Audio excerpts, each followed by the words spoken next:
Hey guys, I'm Elizabeth, the curly-haired country gal. Now so far on our homestead, as I'm working towards raising 100% of our own food, we have bees, chickens, and rabbits.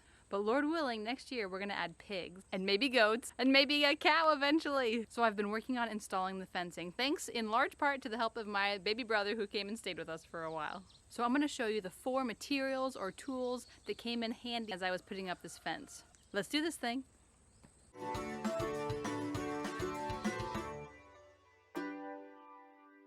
Now, my disclaimer is that I am not a professional fence installer by any means. This is my first time ever doing any fencing, but I've been learning a lot along the way, so I hope it helps you too. So here's my idea for the pigs. First of all, I'm pursuing kune pigs, which are a great pasture pig, it sounds like, and maybe the Idaho pasture pig. I haven't looked into those enough to make a decision, but I'm definitely leaning toward the kunis. Now, an important thing for me on the homestead is to have things as natural as possible, and I don't like to do any sort of medication or antibiotics or vaccines, which I know is kind of controversial, but that's how I roll. So part of helping our pigs stay healthy, and even to help our land stay healthy, is to have a rotational grazing setup. So that's what I'm working toward. So in this area where I'm putting up fencing, it's about an acre. And on this acre, I plan to have the boars, and in a different acre over here that I haven't set up yet, I hope to have the sows and the gilts and the piglets as they are born and grow up. So I'm breaking up this acre of land into 4 different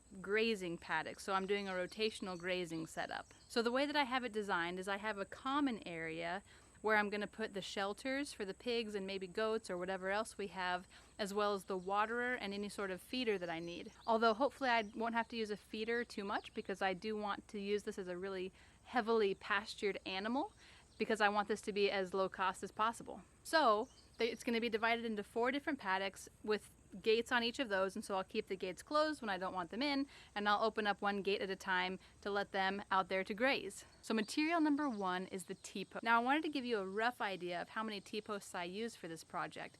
I put in personally with my baby brother about 100 T-posts, but that was just to divide up the paddocks and to make the common area, and then to do one stretch that didn't have T-posts yet, but at least double that, if not close to 2.5 or even 3 times. That would be the total number of T-posts. So when you're looking at fencing in about an acre, you're looking at easily 200 to 300 T-posts. Now, as far as spacing, as I was doing research, I was finding different numbers. People give different ideas for keeping pigs in. And what I found was that some people say anywhere between 8 and 12 feet is a good distance to keep your T-posts apart. And then if you have a really high tension fence, you can go up to like 20 feet, I think, but that's not what I'm really doing here. So I went ahead and did my T-posts every 10 feet.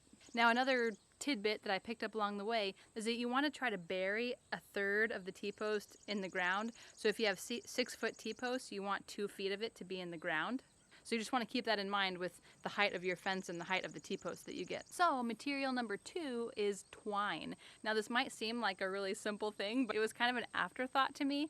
But one thing that I picked up in my research from Arm's family homestead was that you want to make your fences as straight as possible. So I had some funky angles that I wanted, which is why I used some of the materials and tools that I'm going to talk about later in this video. But you want your lines to be straight. So I've picked up some twine, and I was able to run it from the first T-post that I had to the last T-post that I had and keep a nice straight line so that I could know where to put the T-posts. Now, one tip that I have for this, one thing to keep in mind, is that you want to have a plan for what to do with the twine when you're done with it.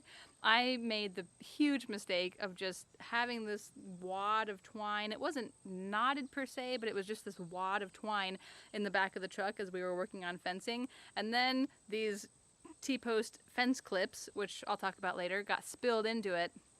And it was just this rat's nest of twine and T-post clips, and it took way too long to untangle everything. So you want to have a plan in mind for what you're going to do with the twine afterwards, so it's not some big jumbled mess. My husband had the idea of using these extension cord storage things to wrap the twine around, so that's what I ended up doing. So tool number 3 would be your T-post driver. Now I'm going to talk about both the manual and the automatic post driver in this video. So as far as the manual post driver, you've probably seen these before. You simply slip them over the T-post and pound the T-post in. Now I did about 7, 8 T-posts this way, and my hands were blistered and I was so sore. And it was during that crazy 100-degree weather heat wave that Missouri had a couple weeks ago. But very quickly I realized I'm gonna have to come up with a different solution. So I had heard from Living Traditions Homestead, one of the tools that he mentioned was really helpful to him was a gas-powered T-post driver. So I had already been looking a little bit, but I went ahead and looked on Facebook, and to me, by God's grace, somebody was selling a T-post driver in a town that we were gonna go to anyway. So I went ahead and picked up a T-post driver. Now this is a Skidrill, I have no idea how to say that, T-post driver, and it sounds like they're pretty good quality. It sounds like out of all the T-post drivers, these ones are really well built and run really well. So this I picked up for $500, and this is again July of 2022. So it is definitely an investment, but it has saved me so much time. Now I don't have any videos about actually using it, but it's very simple to use. You get it started, you start it, you make sure you have gas in it, obviously. There's a primer button, and then when you start it, you put the choke down, get it on top of your T-post, and the machine does most of the work. Now if you're new to machines like I am, one thing to keep in mind is that there's kind of a weird oil to gas ratio with gas-powered drivers, and I think with most machines it's like a 1:50 ratio of something like that, I'm not really sure, of oil to gas. But with this gas-powered driver, the ratio is, so to reverse that, 25:1. So you want 25 parts gas to 1 part oil, so it's a lot higher ratio of oil. So just keep that in mind. Just look at the directions or manual for your gas-powered driver. So thankfully I had my baby brother here with me, he's 13 years old, to help me drive in these T-posts. If I didn't have him, this would have been a very difficult process because the T-post driver does weigh 40 pounds. So if you're a woman like I am, or if you just maybe don't have a ton of muscular strength, this is a difficult task, but it really saved a lot of time. So what we found worked well was to hop on the back of the pickup truck, and I would get the T-post ready, he would hoist it up there and drill it in, I would move the truck, and that's how we put in all the T-posts. Hey, thanks so much for watching this. If you're enjoying it, can you like it down below? Thanks. And if you want to work towards raising 100% of your own food in a natural, sustainable way, consider subscribing to the channel. Thanks. So the fourth tool/material that I use, it's actually more than one. I'm just lumping all of this as miscellaneous. So in this miscellaneous category of tools that have really come in handy to put this fence and these gates up have been wedge lock gate clips, I guess. There's a company called Smart at Fixes that makes hinge pins and has hinge pin sets. Number 3 would be fence pliers, and number 4, which I actually haven't used very much yet, will be T-post fence clips. So first of all, this wedge lock. I heard about this wedge lock setup from Living Traditions Homestead, and so this is something where if you do have corners and angles and funky angles like I do with the T-posts, you can make a really strong corner for the fencing to go on using this wedge lock.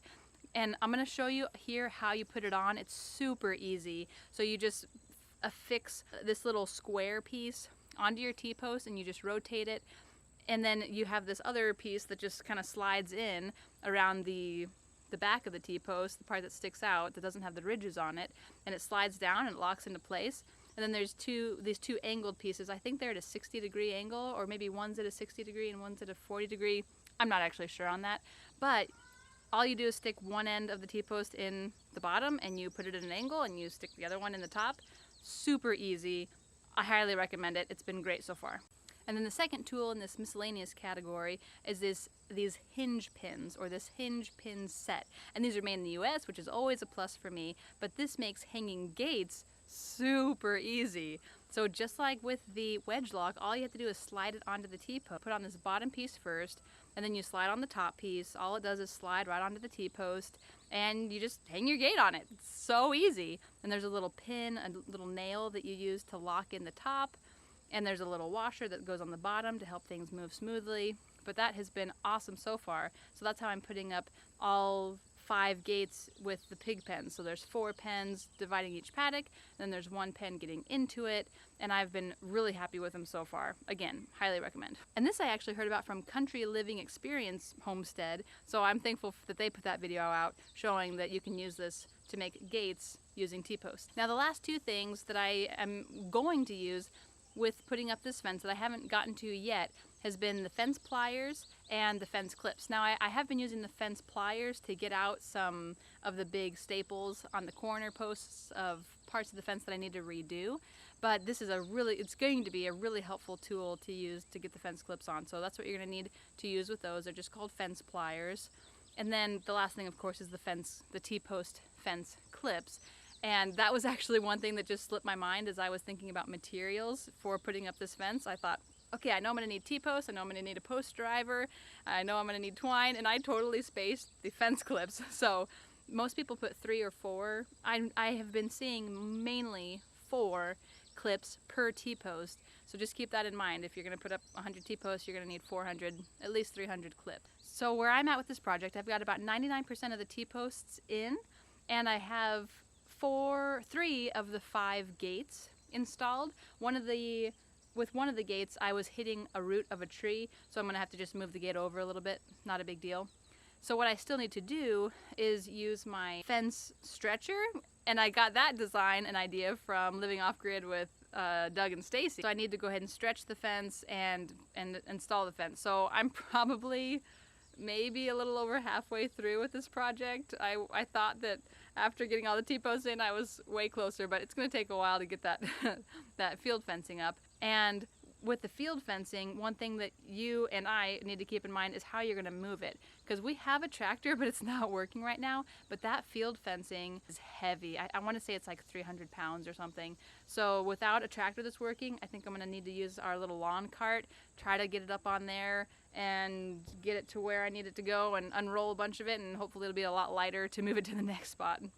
Okay, so there you have it. I'm not an expert fence maker, but these are the 4 main tools and materials that I'm using to put up my fence to prepare for pigs and goats and maybe a cow. We've got T-posts, twine, a T-post driver, and this miscellaneous category where we've got some hardware, the wedge lock, the hinge pin set, the fence pliers, and the T-post fence clips. Thanks so much for watching. Bye.